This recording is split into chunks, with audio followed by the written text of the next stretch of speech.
back to the very beginnings. This was really, the place to be. By gunsmith John Dowd in Goshen, Connecticut.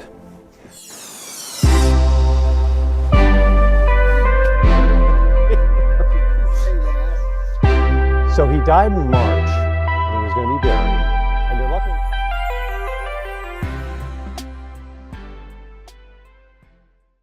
Welcome, I am Sean Harrington. I am the curator for the Manchester Historical Society and a trustee at the Dellwood Cemetery Association. Well, it was established in 1865, but has kind of been here. The old section goes back to 1820 and is the resting place of a lot of really wonderful people. This is the Orvis plot, the small part of the Orvis plot, which is actually part of the Whipple plot. So a lot of people are familiar with the Orvis name because they know, well, the C.F. Orvis Tackle Company. But it was really Franklin Orvis that put Manchester on the map, so to speak. He was a consummate promoter, did a lot for the infrastructure of Manchester. He was a proprietor of the Equinox House from 1853 until he died in 1900, and it stayed in the Orvis family until the 1930s. And, so he and his brother, Charles, who started the tackle company in 1856, well, Charles was a Democrat and Franklin was a Republican, and let's just say they didn't get along. Their fights were kind of legendary. And so even in death, there's a large Orvis mound. We call it the Orvis Mound a little ways from here, but where most of the Orvis family is buried, but Charles is buried down here. And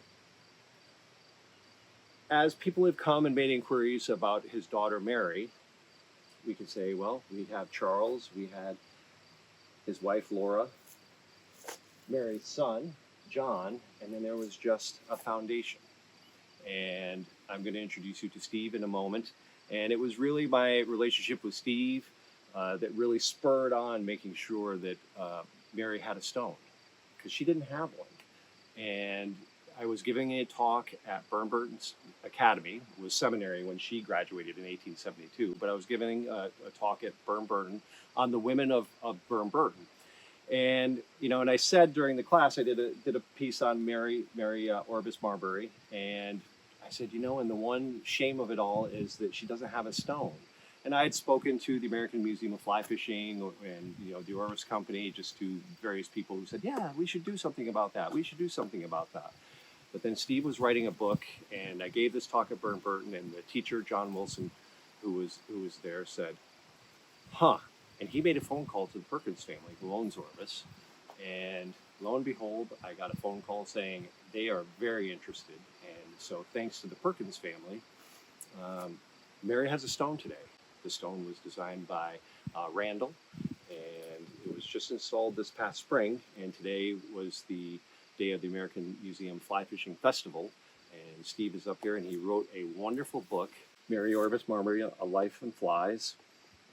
You can actually go to his website and order this, and there's actually an addendum piece that will go along with her panels that were created for the first World's Fair in 1893. I wanted to thank Sean and the Manchester Historical Society who've been incredibly helpful to me when I was doing my book and doing research on Mary when I first came up here. And I had a lot of questions about Mary, and we answered a lot of them in the course of the research on the book. And it wouldn't have been possible without the Historical Society. And then the generosity of the Perkins family in making the stone possible as a memorial to Mary is just great. And she was I'm just going to say a few words about her because I think it's appropriate. She was a remarkable person, very industrious. She was the eldest child of Charles Orvis, who was the founder of Orvis. And he was an imperious, rather gruff, but very creative and inventive person.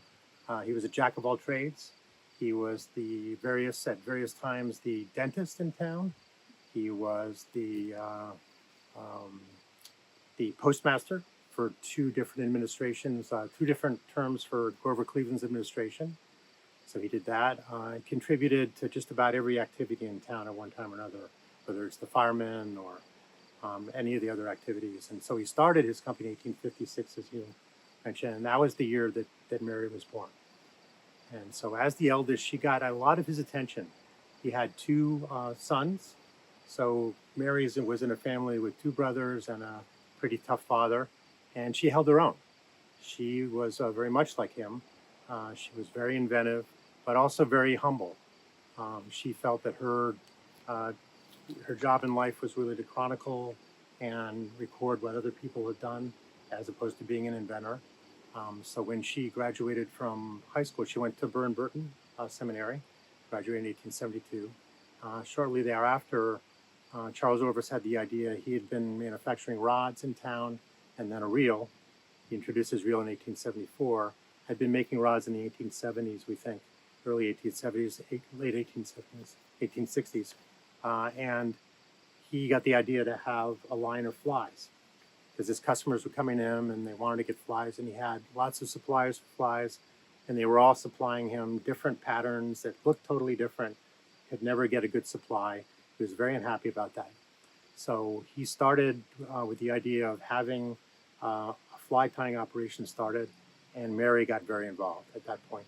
She had just graduated high school, so she wanted something to do, working with him, and they worked together to start the entire fly tying operation for Orvis. So Charles brought a gentleman by the name of John Haley to Manchester to stay with them and basically to teach them fly tying.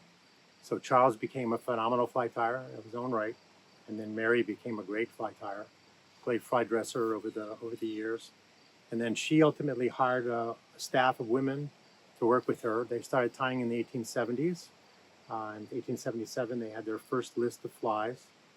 And because he was postmaster, he knew how to do mail order. And the Orvis Company was one of the first real mail order companies in the U.S. Because he knew how to use the mail. He was shipping rods and reels, and then he started shipping flies. And so she had, at any given time, 6 to 8 women working with her. They were many of them were local women who had other jobs and were doing other things. She had both of her sister-in-laws in the business, tying flies, and she had 3 sets of sisters. One that had 3 sisters. One family had 3 sisters, and 2 that had 2 sisters.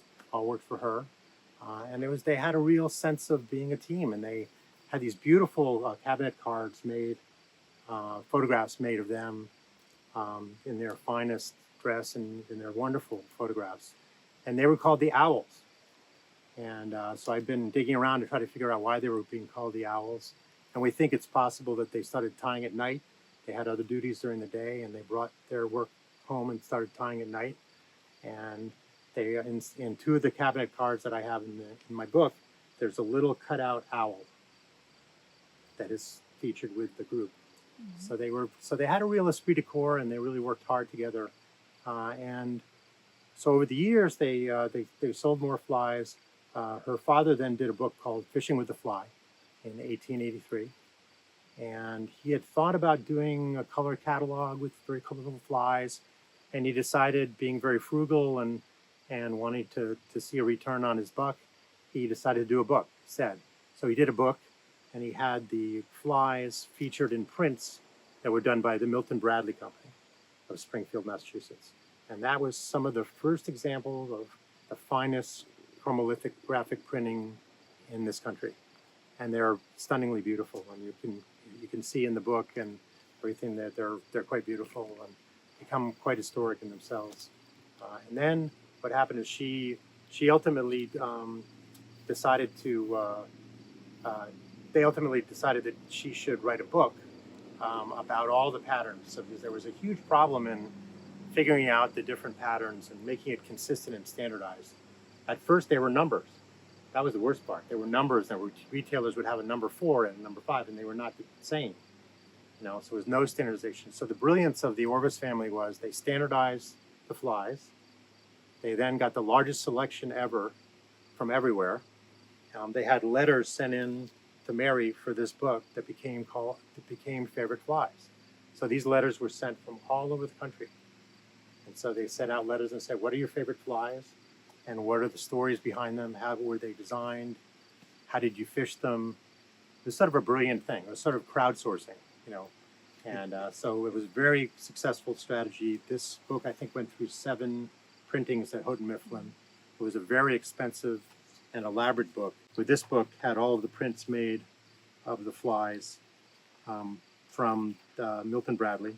And the beautiful thing now is that at the American Museum of Fly Fishing, which has been my great partner as well on my book project, they have most of the frames of the original flies that were used to make these prints.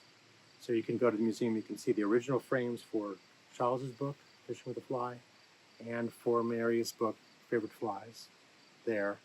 And then they had the idea, they were talking to a gentleman by the name of James Alexander Henshaw, and he was a big deal in the fisheries community. He'd been a fisheries commissioner, and he was put in charge of the angling exhibit for the first World's Fair. The World's Columbian Exposition, which was the commemorated the arrival of Columbus in the Americas, and it was a huge exposition, first big World's Fair in Chicago, 1893, and he convinced them to do a fly display. So she and her tires put together a beautiful fly display. It's 40 different panels, beautiful flies that they tied, but also she gathered wonderful photographs from all over the country from some of the leading outdoor photographers. So I described in my book each of the panels and the story behind each one and all the flies and all the photographers and photographs in the panels.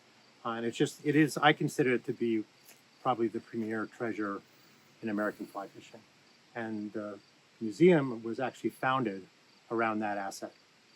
John Betts, who had worked at Orvis, found it in one of the Orvis buildings, felt it strongly that it should be preserved, and they built the entire museum around it, around that one asset. And it's a wonderful thing. So, but her life was pretty troubled. She had a very short marriage. Her son Jack, John Morton Marbury, he died when he was 27. When he died, she really kind of gave up the fly business in 1904, and then she passed in 1914, a year before her father died. He was quite elderly when he died a year later. She accomplished so much in her life. She kind of was also the first kind of pioneering fly tyer after Sarah McBride, who was in upstate New York, and many other women throughout the ages in the U.S. to create this cottage industry and this craft of fly tying. And that led to the whole creation of the fly fishing business, fly tying business in the U.S. And they had these regional businesses. So you can imagine they had to convince people from all over the country, these big, buyers in New York and Boston and everywhere else, to buy from this little regional company. And so the rods were high quality, the reels were high quality, and the flies were high quality and beautiful. And so they got quite a reputation. The fly business really became, I think, one of the most profitable businesses for Orvis over time. They tied thousands and thousands of flies and sent them all over the country. And they're still beautiful today. When you look at them, they're still really, really a great example of American craft to be preserved. So it's so great to see her memorialized here. And she accomplished so much and gave so much of her life to this town. She was very fond of Manchester. She wrote some really beautiful things, but I'm going to just read one thing that she wrote about this experience of doing this book and sort of how she reflected on what she had done. She said, "One is slow to part with friends. These letters and the writers of them have been in our thoughts constantly ever since our first request for their experiences and opinions.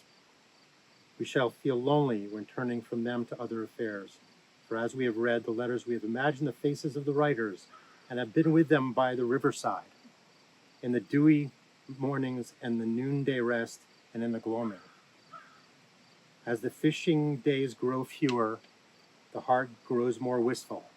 We miss the old friends that will never be forgotten, and because they are gone, hold the more steadfastly to those yet within reach. Old scenes are dear to memory, and new ones are doubly pleasant as they revive the recollections of other days. Thus our lives grow richer, notwithstanding we are so often called upon to lay down what it seems to us we cannot go on without. There is so much more we would say in these pages, but we can only trust that many of us may someday meet face to face, and together cast our favorite flies upon waters where memories and fancies and facts rise. So kind of in her own words. Shall we?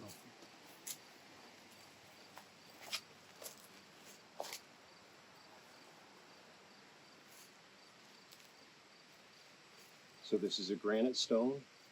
It was crafted up near Rutland, Vermont. It was designed by Randall. And this fly is right off the cover of her book. It says Mary Orvis Marbury, 1856 to 1914, devoted mother, daughter, fly tyer. Her achievements in the world of fly tying were transformational, and it's granted to match her father's stone and her son's stone. So we're very grateful now when people come and they ask, where is Mary? That we can actually point to a stone. So thank you for coming.